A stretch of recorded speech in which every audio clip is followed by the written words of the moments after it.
굉장히 중요한 전환점이 되는 장입니다. 사도행전 읽으면서 이런 몇 번의 전환점들을 우리는 만납니다. 바울이 사울이 되는, 그리고 교회와 선교의 주도권이 예루살렘 교회에서 안디옥 교회로 옮겨지는 그런 전환점을 만나고요. 또 지난주에는 놀라운 사건을 하나 보지요. 바울 사도 성격이 굉장히 더러웠다는 걸 우리는 발견하게 됩니다. 바울과 바나바가 대판 싸우게 되죠. 누구 때문에요? 그 철딱서니 없는 조카 때문에 싸우게 됩니다. 근데 하나님은 때로는 그런 것들을 통해서도 하나님의 구원을 이루어 가신다라는 생각을 해요. 그런데 한편으로는 그게 좀 아쉬움으로 남는 겁니다. 근데 더 놀라운 건 교회의 성숙한 태도예요. 바울과 바나바가 심히 다퉜다라고 기록할 정도니까 얼마나 크게 싸웠는지 우리는 짐작을 할 수 있어요. 그런데 안디옥 교회는 태도가 변함없이 바울의 선교 사역에 좋은 후원자의 역할을 계속했다라는 거죠. 이게 우리하고 다른 거예요. 우리가 만약에 우리 교회에서 우리가 후원하는 선교사님이 성질이 더러워, 막 신경질 많이 내고 이러면 성도들이 목사님 왜 선교사님 그렇게 깎아내리고 그래서 성도들이 왜 후원하는데 뭐 이런 소리 하잖아요. 근데 사도행전은 그렇게 기록 안 해요. 바울이 정말 성질이 나빠가지고 바나바하고 싸울 상대가 아니잖아요, 사실. 왜 아니지요? 바울을 공교회에 소개한 사람이 바나바잖아요. 자기하고 비교하면 상대도 안 되는 사람인데 그 조카 문제 때문에 심하게 다퉜는데도 안디옥 교회는 바울을 인정했다라는 거죠. 이게 성숙함이에요. 그런 이제 전환점을 만나요. 그래서 이제 선교의 중심에 바울과 바나바 팀은 깨지고, 바나바는 누구와? 마가와 함께 선교 여행을 떠나고, 바울은 누구와요? 그 유명한 이제 신라 커플이 되는 겁니다. 그 두 팀이 만들어졌어요. 그러니까 안디옥 교회는 사실 선교팀 두 팀을 후원해야 되니까 경제적으로 굉장히 부담이 됐을 겁니다. 그런데 사도행전은 왜 바나바의 사역에 대해서는 기록하지 않을까? 왜 사도행전은 16장에 와서 누구의 사역? 바울의 사역을 중심으로 기록할까? 그 고민도 하셔야 돼요. 그 이유가 있지요. 그 이유가 있어요.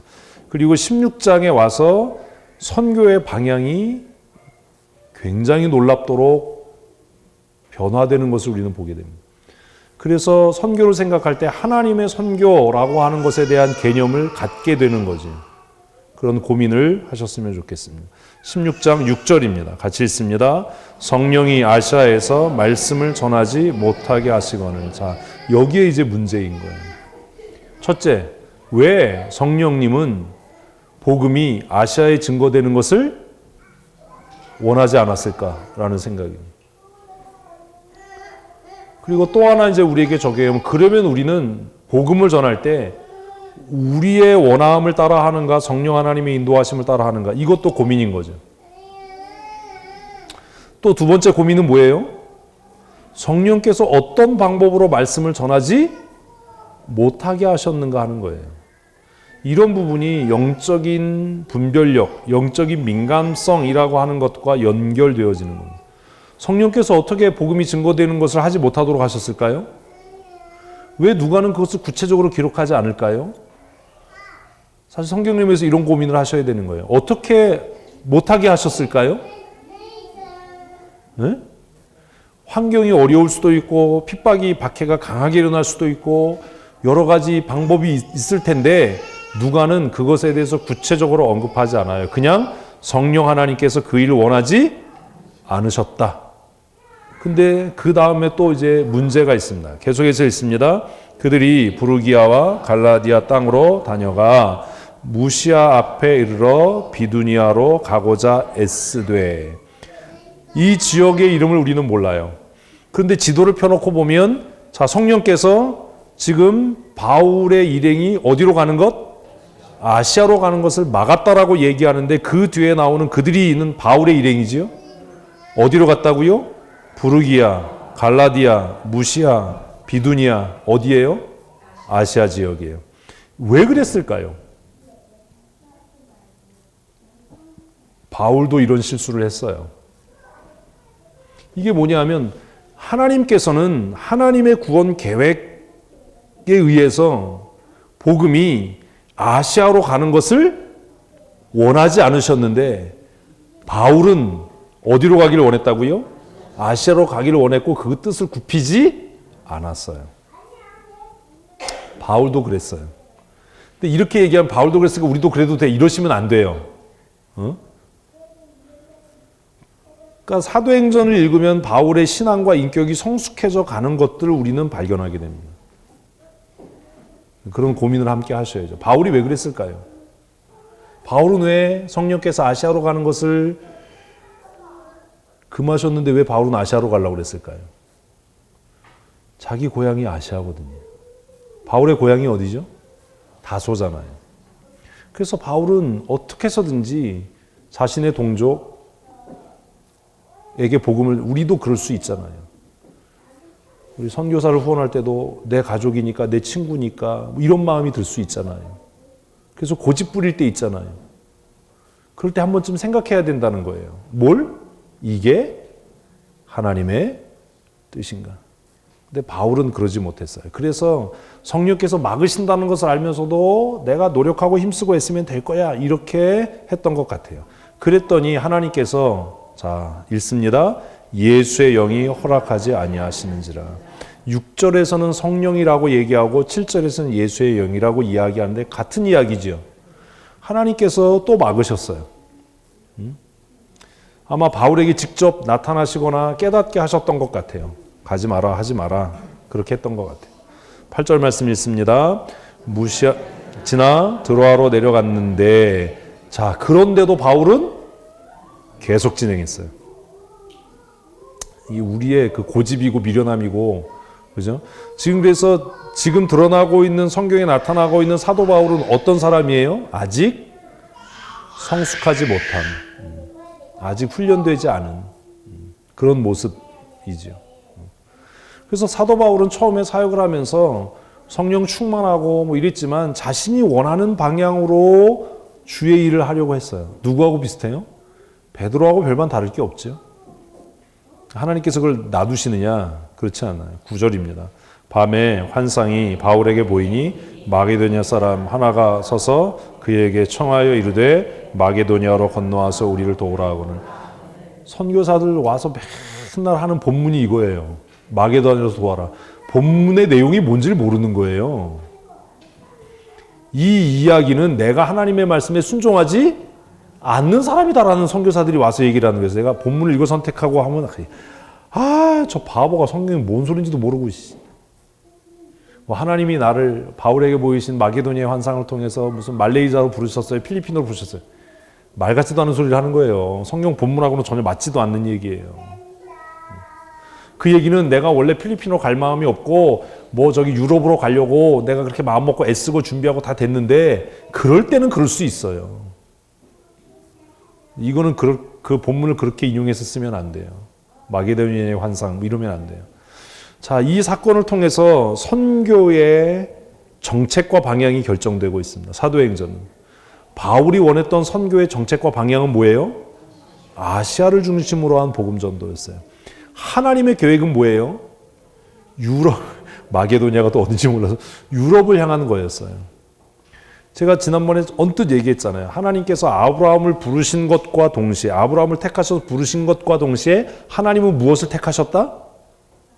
팔레스타인을 택하셨다. 가나안을 택하셨다. 이거 얘기했는데 굉장히 중요한 거예요. 왜 하나님은 아브라함의 조상이 살던 갈대아 우르를 버리시고 왜 가나안을 약속하셨을까요? 이미 아브라함을 부르실 때 하나님의 구원 계획은 어디를 향하고 있었던 거예요? 전 세계를 향하고 유럽을 향하고 있었던 거예요. 이 좀 이해를 하고 따라오셔야 돼요. 이미 그때부터 아브라함을 부르실 때부터 하나님의 구원 계획은 어디를 열방을 향해 있는데 그 열방의 포문이 어디를 향해서 유럽을 향해 열려 있었다는 거예요. 왜 그랬겠냐? 그럼 우리가 이제 결과론으로 세계 역사를 공부해 보면 알 수 있어요. 그 얘기는 지금 뭐 할 게 아니니까 어쨌든 하나님께서는 바울의 의도나 계획과 전혀 관계없이 하나님의 구원을 누구의 뜻에 맞춰서? 하나님의 뜻에 맞춰서, 하나님의 때에 맞춰서 이루시기를 원하셔서요. 못 깨달으니까, 그러니까 이런 거죠. 어떤 사람이 난 믿음이 좋아서 환상 봐요. 자, 오늘 본문 보면 맞는 말입니까? 틀린 말입니까? 환상은 누가 봐요? 우리가요, 이렇게 엉터리 같은 소리를 하는 거예요. 환상은 누가 봐요? 성경으로 못 깨닫는 인간들이요. 말씀을 통해서 못 깨닫는 사람들이 환상 보는 거예요. 무슨 신앙이 좋아서 환상, 뭐 이런 정신 나간 소리 하지 말고. 하나님이 쓰신 환상의 카드는 뭐였어요? 마지막 카드예요. 얼마나 완악하면. 그것도 한 번이 아니라 두 번이잖아요, 지금. 케이스가. 근데 우리는 여전히 뭐 기도 많이 하고 신앙생활 열심히 하면 뭘 보여주신대요? 그런 소리 하지 마세요, 이제. 그냥 하나님이 보여주시는 거 없고 들려주시는 거 없어도 말씀만 듣고 순종하는 사람이 복 있는 거예요. 그걸 예수님이 뭐라고 그랬냐면 보지 못하고 믿는 자가 복되다. 그런데 무슨 맨날 환상 보고 누가 봤다 그러니까 또 우리도 뒤돌아서 그런 기도 하잖아요. 하나님 나한테도 좀 보여주세요. 나도 보고 싶어요. 아니 나는 그런 거 너무 좋아하지 마세요. 환상 봤다 이런 소리 하면 그냥 또 겉으로 드러내고 얘기하면 듣는 사람 기분 나쁘니까 속으로 네가 얼마나 말 안 들으면 그렇겠니 이렇게 생각하셔요. 그걸 또 진짜 대놓고 집사님 말 안 들으니까 하나님 환상 보여주시네 이러면 또 싸움이 되잖아요. 속으로만 네가 얼마나 강팍하면 하나님이 환상을 보이시겠냐. 이 환상을 통해서 바울의 선교 계획은 수정이 됩니다. 아시아로 가려고 했던 그의 선교 계획이 수정이 돼요. 마게도니아 사람 하나가 나타나서 건너와서 우리를 도와라 라고 이야기하는 것을 통해서 바울의 마음이 바뀌게 되는 겁니다. 10절 읽습니다. 바울이 그 환상을 보았을 때에 우리가 곧 마게도니아로 떠나기를 힘쓰니. 자, 여기도 이제 문제가 있어요. 자, 하나님의 뜻이 분명해졌어요. 그러면 가만히 있으면 돼요? 아니에요. 뭐 해야 돼요? 힘써야 되는 거예요. 힘쓰는 성도 됩시다. 우리는 그렇게 생각 안 해요. 하나님이 원하시면 이루어 주실 거 이러는데 아니에요. 하나님의 뜻이 명확하면 그 다음엔 어때야 돼요? 더욱 힘써야 돼요. 이게 옳은 태도예요. 성경은 우리에게 그걸 가르쳐요. 하나님이 마게도니아로 가서 복음 전해. 그럼 하나님이 다 해주실 거야. 그리고 힘쓰지 않아도 된다. 이렇게 얘기하면 큰일 나요. 하나님께서 나에게 목사가 되는 소명을 주셨어요. 그럼 뭐 해야 돼요? 힘써서 공부해야 되는 거예요. 힘써서 시험 공부하고 힘써서 성경 읽고 힘써서 책 읽어야죠.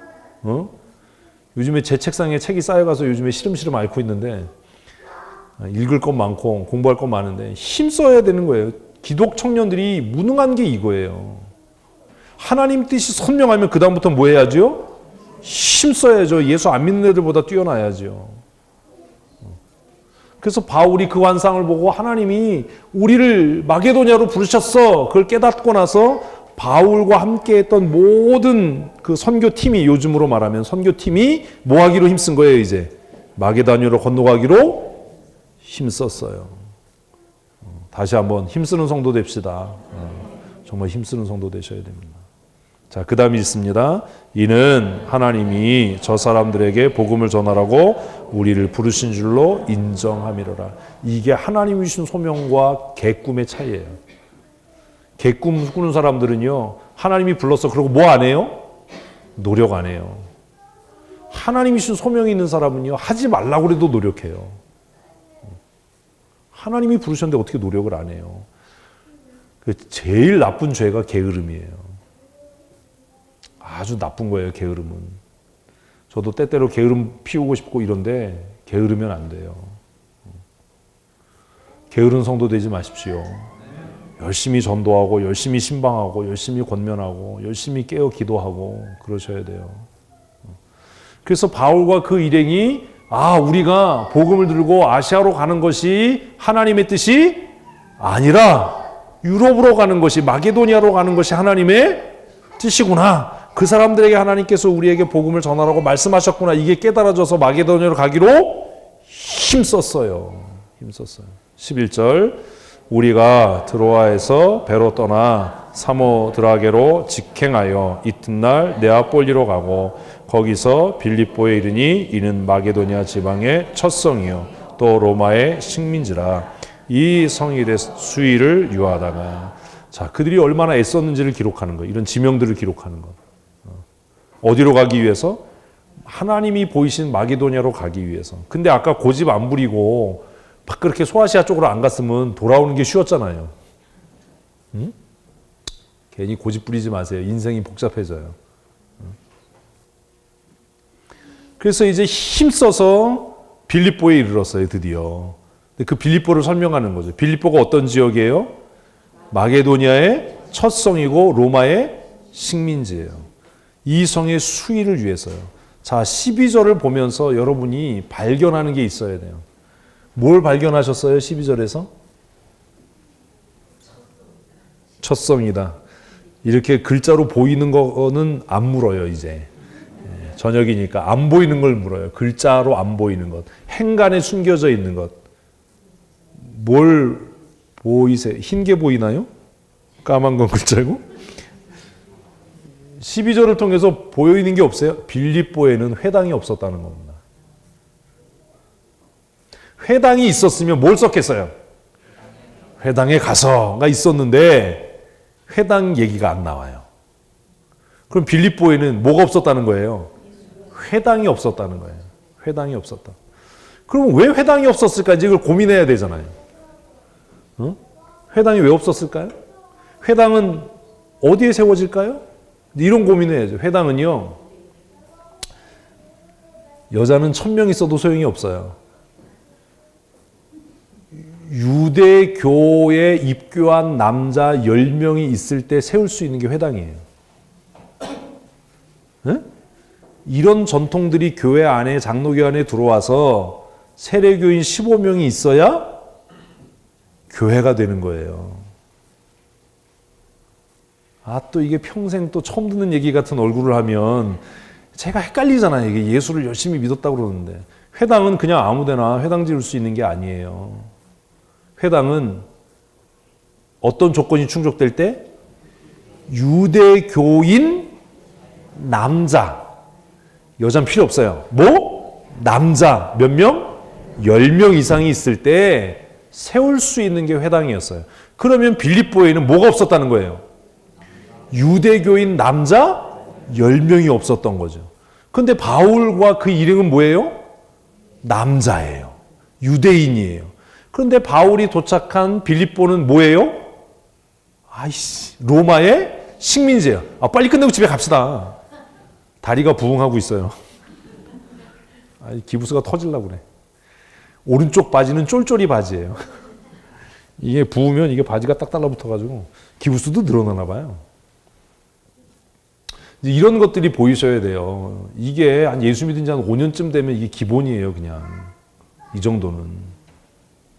근데 빌립보는 로마의 식민지일 뿐만 아니라 그곳에 유대인 10명이 없었던 거예요. 그러면 여러분들이 바울이라고 생각해 보세요. 무슨 마음이 들겠어요? 아, 어디 가서 전도하지? 이해되세요? 12절 읽으면서 그 느낌이 확 와야 되는 거예요. 그냥 넘어가면 안 되고. 아, 어디 가서 전도하지? 지금까지는 어디 가서 했는데? 회당에 들어가면 유대인들이 있으니까 회당에 들어가서는 전도가 쉽잖아요. 왜 쉬워요? 그 사람들 다 뭐 하는 사람들이니까.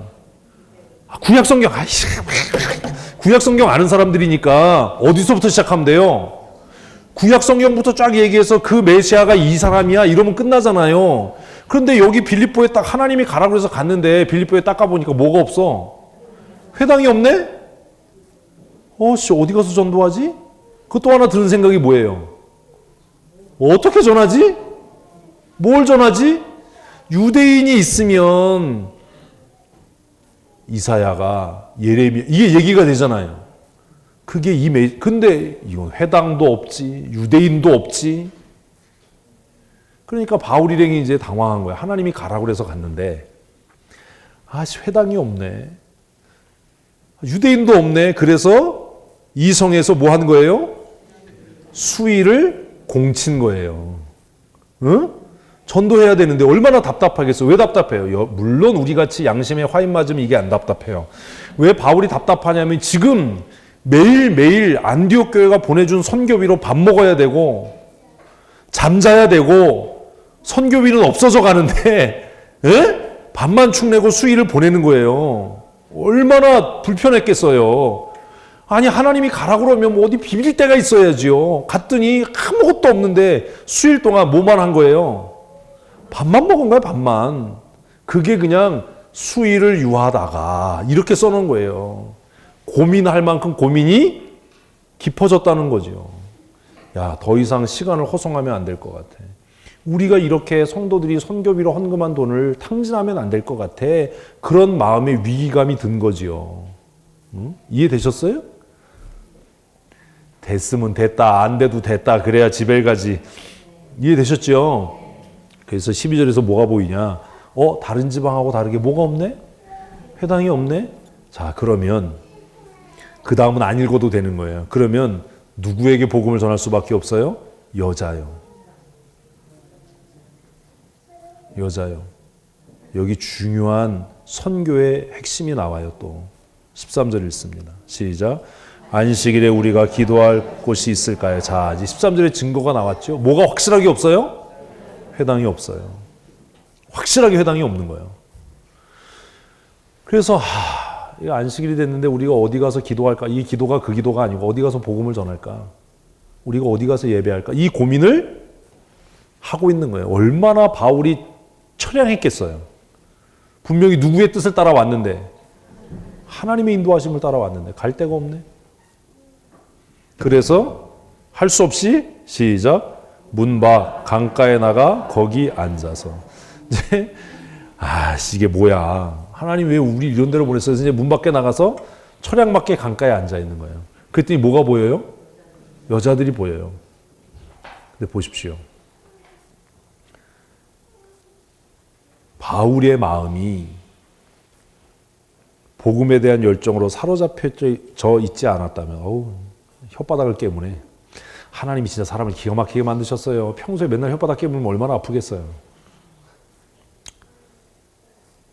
그런 열정에 사로잡히지 않았다면 이 여인들에게 복음을 전하지 않았겠죠. 그죠? 근데 바울이 수의를 탕진한 이후에 12절에 이제 수의를 유하다가 그 얘기예요. 수의를 유했는데 남자는 코빼기도 안 보이고 로마 식민지고 회당은 없고 그래서 안식일에서 정말 처량한 마음으로 나가서 이렇게 강가에 앉았는데 뭐만 보여요? 여자들만 득실득실한 거예요. 강에서 빨래하고 있는 거예요. 로 끝난 게 아니라 그렇다면 바울의 마음이 그렇다면 혹시 하나님께서 우리를 누구에게?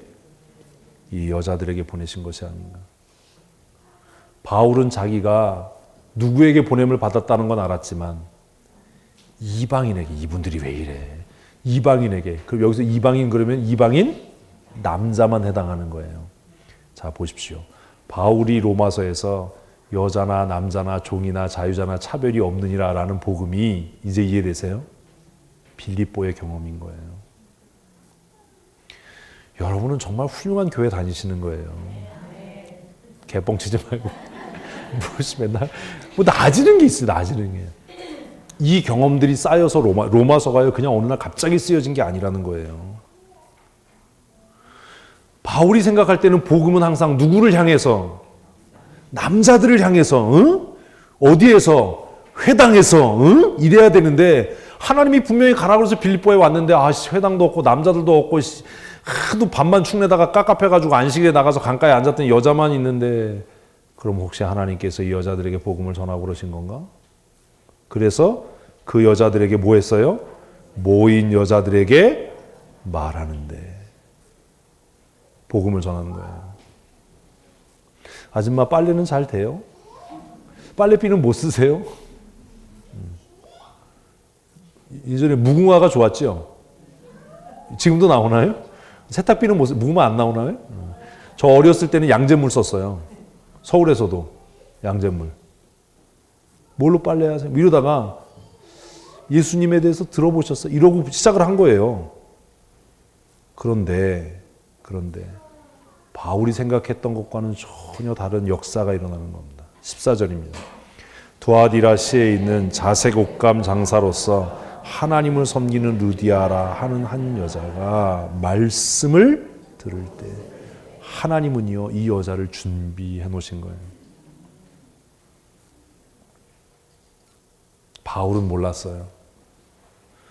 여자들만 있으니까 여자들에게라도 그냥 내가 밥만 축내지 말고, 그래서 말씀을 전할 때 그 동네 사람도 아니고 두하디라에 사는 자색 옷감 장사, 무역을 했던 여자, 그 여자가 하나님을 섬기던 여자였는데 바울의 복음 전도를 들을 때 무슨 역사가 일어나요? 주께서 그 마음을 열어 역사를 변화시키는 한 줄이에요.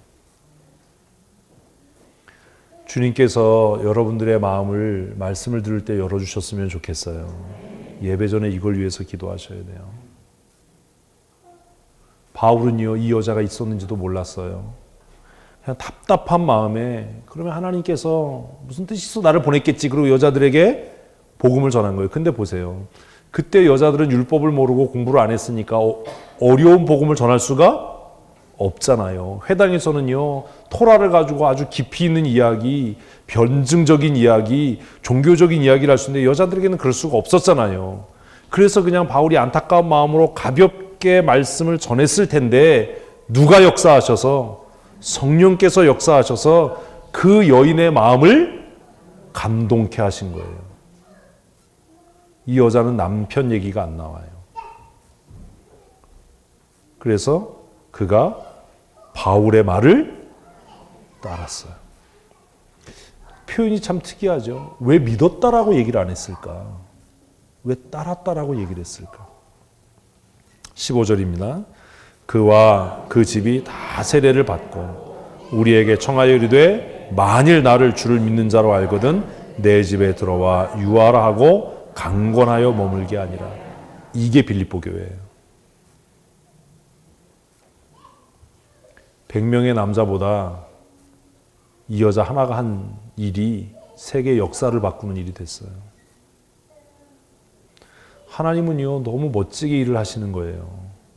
바울은 맨 처음에 빌립보에 가서 낙심했잖아요. 뭐도 없고 회당도 없고 남자들도 없고 무슨 빨래하는 여자들밖에 없는데 여기서 무슨 구원의 역사가 일어나겠냐. 그런데 하나님은 한 여자를 준비하셔서 루디아라고 하는 그 한 여자, 물감 장사를 하는, 무역을 하는 그 여자를 준비하셔서 바울의 말을 들을 때 성령께서 그 마음을 감동케 하시고, 그 여자가 남자 같았으면 이렇게 못할 거예요. 집에 가서 일단 마누라 허락받고 와야 되잖아요. 근데 그 여자는 바울의 말을 듣자마자 뭘 내놨어요? 자기 집을 교회로 내놨어요. 위대한 믿음의 남자 뒤에는 그 믿음의 남자보다 더 위대한 믿음의 아내가 있어요. 아무도 아멘을 안 해. 마음대로 하세요. 제가 얘기했잖아요. 루터가 그렇게 훌륭할 수 있었던 건 루터의 아내 때문이에요. 루터의 아내도 수녀였다가 복음을 듣고 파괴한 여자거든요.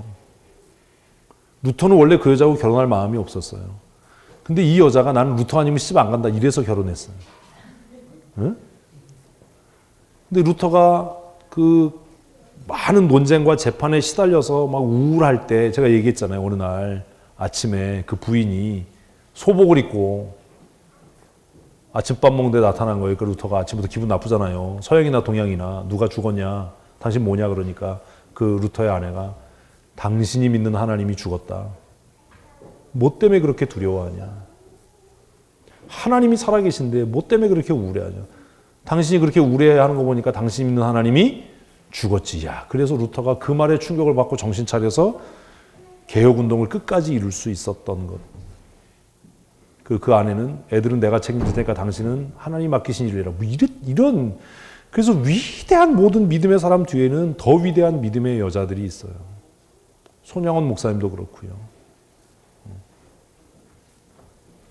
여자들이 정신 차려야 돼요. 여자들이. 나는 안 그런데 뭐 우리 남편이 그래. 다 개뻥이에요. 왜냐하면 아담 이후에 부인을 이기는 남자는 없어요. 있으면 데리고 와보세요. 아담 이후에 누굴 이기는 남자는 없어요? 부인을 이기는 남자는 없어요. 만약에 어떤 여자가 나는 남편한테 져요. 그건 쪼다예요. 자기가 스스로 난 쪼다라고 얘기하는 거예요. 얼마나 쪼다 같으면 남편을 못 이겨요, 여자가. 무슨 얘기인지 아시겠어요? 하나님이 그렇게 만드신 거예요. 제가 얘기했잖아요. 남자는 뭘로 만들었고 흙으로 만들었고 여자는요 뼈로 만들었잖아요. 상대가 돼요, 이게.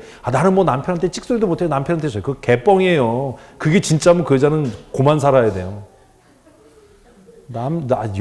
여자가 돼가지고 남편 하나 휘어잡지 못하면 그게 무슨. 남편을 훌륭한 믿음의 사람으로 만드는 건 100% 누구 책임이라고요? 여자 책임이에요. 응? 남편이 아침에 뭐 교회 가기 있어서 꾸무적거리고 뭐 이런, 그거는 있을 수도 없는 일이에요. 여자 하기 나름. 우리 옛날 어른들도 다 뭐 하기 나름이라고 그랬어요? 여자 하기 나름이다. 그래서 옛날 어른들이 곰하고는 못 살아도, 그렇잖아요. 그 여자들이 곰으로는 목도리 안 해도 그건 아닌가? 진짜 정신 차려야 돼요. 여자 이 젊은 집사님들이. 여러분의 남편을 위대한 하나님의 사람으로 만들고 안 만들고는 아내들의 몫이에요. 무슨 뭐 목사님 나는 집에서 안 그래. 아이 웃기는 소리 하지 마. 제가 이기는 것 같지요? 안 그래요. 그렇게 얘기하는 거는 제 아내를 모독하는 거예요. 진짜로. 목사님이 이기는 것 같아. 그거는요. 사모가 사모 역할 못해. 이렇게 얘기하는 거예요. 제가 겉으로는 이기는 것 같아도 뭐라고 한마디 하면요. 그거 두고 고민하고 생각하지. 그거를 쌩까고 내 마음대로 이러지 않아요. 세상에 그런 배포 있는 남자는 없어요. 응? 첩을 열씩 두고 살아도요. 제일 무서운 건 본 마누라예요. 그래서 죽을 때 되면 다 집에 기어 들어오는 거예요. 그런 인간들이. 굉장히 중요한 거예요. 그냥 인류 역사가 증명하는 거야, 그거는.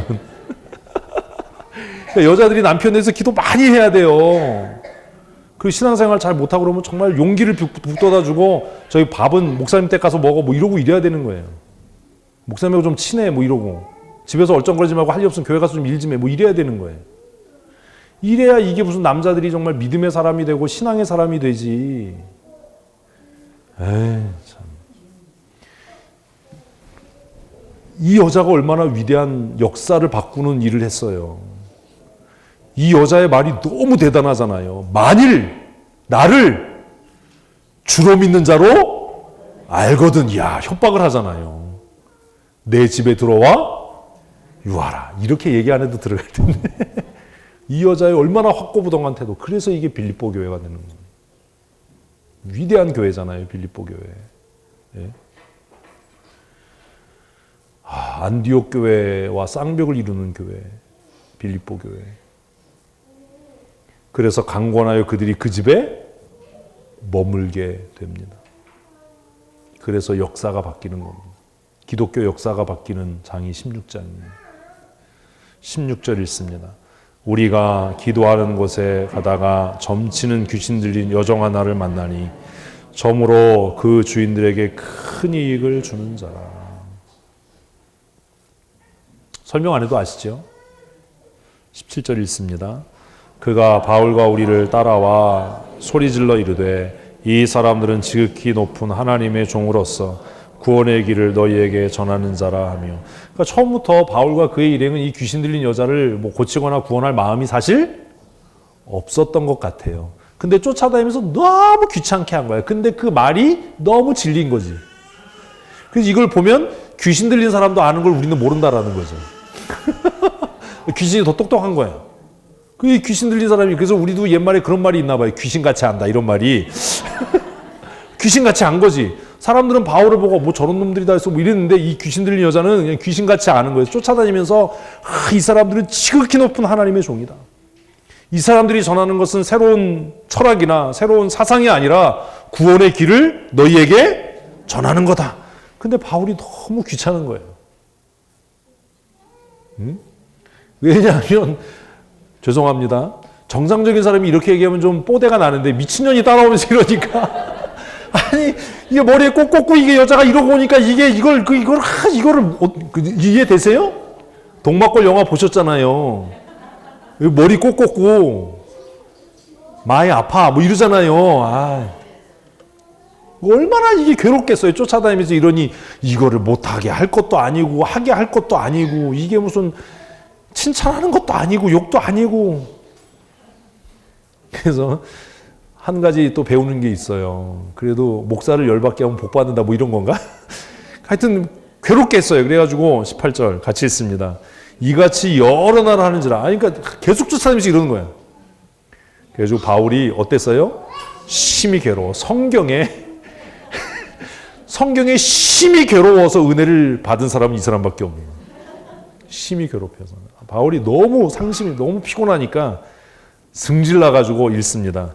돌이켜 그 귀신에게 이르되 예수 그리스도의 이름으로 내가 내게 명하노니 그에게서 나오라 하니 귀신이 즉시 나옵니다.